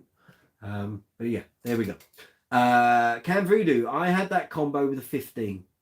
Presume you're talking the Hartkey. I've got a 210. So no 15s here. I'm not anti-15s. I've just never liked the tone I get out of 15, I'm afraid. I had that combo with the 15. I loved it. Geeked the hell out of it. Could not afford a Trace when it was all the rage. Being a Kingy fanatic, Trace was much coveted. This is it. And yet, he could have all that again, but he chooses not to. So, what does that tell you? Obviously, Trace, as it was, doesn't exist as it is. It's a trade. It's a trade name owned by Peavy. But yeah, you'd think all that gear that Mark had, if he had been so set on it, he would have kept some of it. You'd think, and he had loads of it. It was still in the cage at John Henry's for a long time, and then he just sold it all off. And there we go. There we go. The gear of Mr. Mark King. Now there's a live chat in itself. And actually, a while back, I drew up a list because we were going to do a thing at Bass Guitar Magazine, and he invited us down, and we were going to do it, and then the schedule changed and it got cancelled. I was going to go down and spend a day with him. We were going to go through the entire list of every bass he'd owned, the ones he still had as well, and we were going to do some video content for Bass Guitar Magazine. And it all got put on hold, and then the pandemic happened, and here we are. So it never got done, which was a shame. I have told him I'd love to do something with him, either on a live chat or if he wanted to come down and we'll do a video on it as a record more than anything. The list was, so the list up until 2019 was, I think it was 57 or 58 basses, and I don't think we missed any. and I asked a few other very knowledgeable Mark King bass playing experts, is that correct? And they went through it and they said, can't see any you've missed. So who knows? That could be a feature at some point. That could still happen. And I talk to Mark semi-regularly on WhatsApp, so we'll see. We will see. He hates talking gear. He's not up for talking gear a lot of the time. But there we go. So there we are, guys and girls. We've done an hour and 40 minutes. Thank you very much. Unless you guys have got more questions, more comments. If you have, we can keep going for a little bit. If you haven't, I'll start winding this up very shortly. We've just had this on. There we go. That would have been a great feature. You had Pangborns and all sorts. Mate, that I had the list written out and then I chucked it into the word processor. It was about 58 bases. So it had, so we're going from the start. So we're talking the Heyman that's on early tapes, the JDs. We're talking the 8-string JD. Then we're talking the Pangborns. Then we're talking going into status territory. Then we're talking the Zon. We're talking GBs. We're talking the Alembics. We're talking, I mean, there were quite a few Alembics before he got the Alembics we know and love. He had a distillate. Then he had a couple of series ones, and it just goes on and on and on. And if you see the list, it's like, wow, where did all that go? And just over the years, he's just got rid of so much of it. A lot of it's gone to charity. A lot of it was sold at the Bass Centre in 97 when he had a big clear out. I owned his old 4-string Stingray, which was a great bass, but there's nothing special about it. It was just a 4-string Stingray that he had owned and used it on Guaranteed, Forever Now, and Trash. But yeah, didn't he have one like a jigsaw piece too? That was Nathan's, apparently. I'm led to believe that was Nathan's bass. And yeah, he used it on that Play at Home video. Yeah, so it's meant to be, I think it's a replica, So it's 2 single coil jazz pickups, meant to look a bit like John Paul Jones's Alembic. I'm sure it wasn't an Alembic. And he used it on that Play at Home thing, and then there are some pictures of him with it. I was led to believe it was Nathan's bass. There we go. It's nice to see him using the JD again. Yeah, although I'm not slayed by that JD tone through Mark bass, and I know he's got that extra rack preamp, but I have to say, all the footage I've seen and the gig sounds I've heard doesn't sound how it used to sound. There was definitely something, a combination between the JD, the super wound strings, and Trace Elliott, and I just don't think it comes across with the Mark bass stuff. And who am I to tell Mark King what to use? But I've been we all have our opinions on his bass tone, but I just don't think he's had a great bass tone for a very long time. And occasionally he would get a status with single coils in. You think, hallelujah, I can hear it. He's got great tone. And he'll go back to using a King bass, and it just like, it's gone again. My personal favourites, love the Alembic tone. Love the original JD tone. But one of my favourites was the Status Matrix 1990. That sound, I heard the very first gig he did with that, which was, and I've said it before, which was Cardiff Uni, which was a run, or that was the first show of a run of 3 that they did leading up to the Hammersmith show. So it was Cardiff Uni, I think Leeds Uni, then it was Norwich UEA, and then the day after, or 2 days after, they went into the Hammersmith Guaranteed shows at the end of 1990. But I saw that, I was at that Cardiff University gig, and that Status just cut through everything. It was amazing. And now if you listen to that recording of Hammersmith from Capital Radio, you can hear it here on YouTube. That bass just sounds phenomenal. It's just a Status Matrix, nothing special about it. It wasn't specially tuned, or the circuit was special for Mark. That's that sound. And it just sounds great, really great. There's a demo here on the channel. Again, I'll put a link in the description box. If you want to check it out, feel free. But that bass just will slice your head off. just outstanding. Not a fan of the king bass. Me neither. I'm a fan of the Empathies. Love my Series 2s. Quite a lot of status basses I love, but the king bass, I just can't get on with it. It's I don't like the string spacing. I don't like the scale. I just don't like the feel, the symmetrical. It's just not for me. It's Mark's thing. It's not my thing. Give me an Empathy or a traditionally styled status bass, and I'm very, very happy. But king bass, no, just never did it for me at all. With Alan Holdsworth on those shows, mate, I was stood there at Cardiff Uni, not knowing it was going to be Holdsworth. With two friends from A-level college, and we were at the south coast at that point, so we drove to Cardiff, and we all knew who Alan Holdsworth was. And as soon as I could see the white Steinberger, he came out. He was wearing a grey suit or something, so we were into the suits thing at the time, and you knew it was Holdsworth. I remember all three of us went, "It's Alan Holdsworth." It's like the chins had gone, and we were like, "Oh shit!" So this was the first airing of any of the guaranteed material, and Lyndon was there, obviously, horn section, and it was just great to see a band like Level 42 in a students' union hall. That's what it was. It was a performance hall at Cardiff Uni. I played that place about 6 years later. I've done a few gigs there actually, and it just sounded great. And you're in this, well, it's a students' union. It's not a traditional. It wasn't like UEA at Norwich, which is huge. It's like a 3,500 people venue. This place was like 1,500, maybe max. Not a low ceiling, but it wasn't a big ceiling, so they kind of had limited lighting rig, but it just sounded amazing.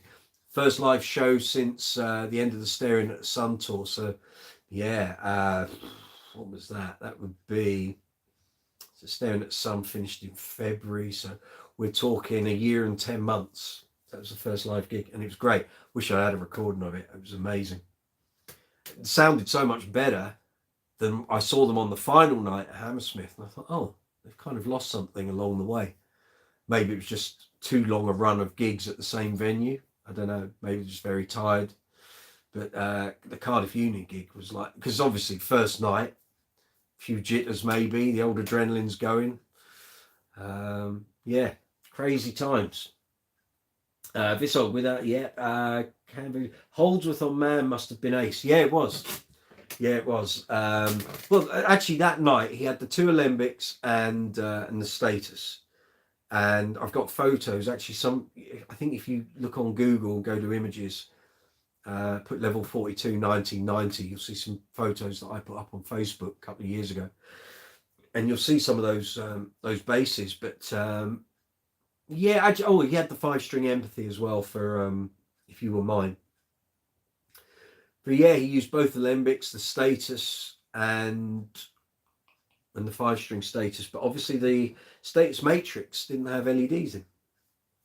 So he kind of went, I think he came out with an Alembic, went to the Status halfway through the show, did the Status 5, the Empathy 5, and then went to the other Alembic for the sort of tail end of the gig. It sounded great, you know, vintage Mark back then. Yeah, so there we go. Yes, Holdsworth on Man. I mean, crazy, isn't it? But again, if you go to the Capital Radio thing from Hammersmith on YouTube, you can hear that. And I think actually on either on level42.com or another Level 42 channel here on YouTube, someone's actually got the whole gig. So it's not the bit that Capital Radio played, because the night they broadcast that, they had to play all the new material from the album. And I think what it was they started with Hot Water, Her Big Day, Sun Goes Down, then played all the material that they were going to play from the new album, because they couldn't play it for broadcast because of copyright. And then the broadcast that we pick up on is halfway through Love Meeting Love. There is a recording, which could either be Capital Radio bolting on the extra bit, but it was never broadcast, or it's someone else's mixing desk recording, and it's the whole thing, and it sounds amazing. That status matrix just cuts through the whole mix, just amazing, and that's why I bought one.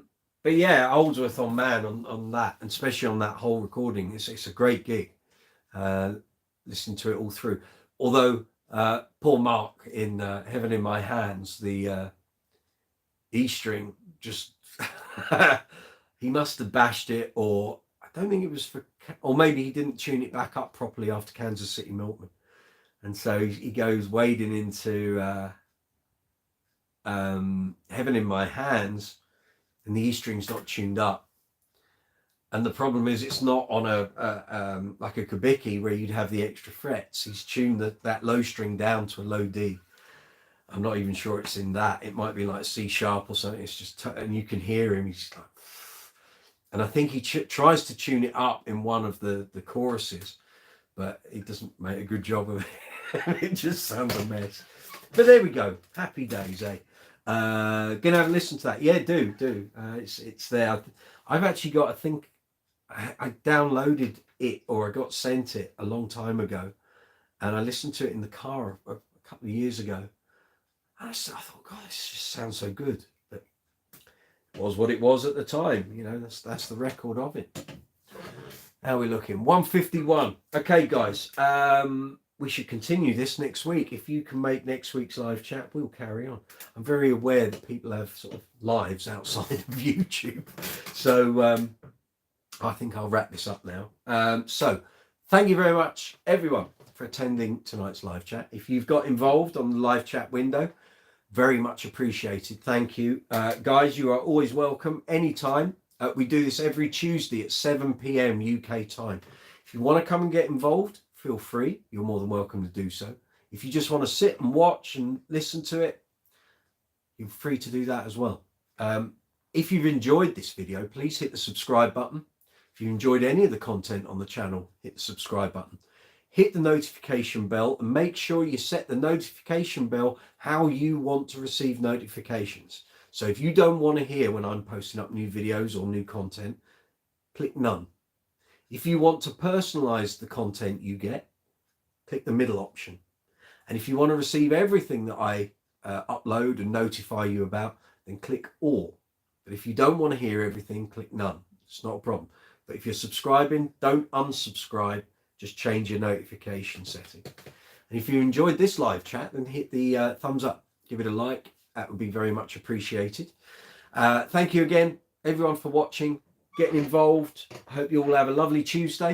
Enjoy the rest of your day. And we will see you here next week on Brooks's Bass Corner, Tuesday night, 7 p.m. You wouldn't want to be anywhere else, frankly. This is riveting bass conversation. If you want to make sure you don't miss any of the live chats, you can go to the video section here on the channel. You'll see thumbnails for the upcoming live chats. There's a button on the front page that says notify me. If you hit that on the day of the live chat, a couple of hours before, you'll get a notification from YouTube to say the live chat's happening at 7 o'clock. You can do that for any of the live chats going forward. It just saves you having to try and remember Tuesday at 7 o'clock. Let YouTube do the work. Don't you do it. Let YouTube do it. On that note, enjoy the rest of your evening. Enjoy the rest of the day wherever you are in the world. Stay safe. Look after yourselves. Have a great week. Enjoy your bass playing. And I will catch you next Tuesday here at 7 p.m. Take it easy. See you soon. Bye.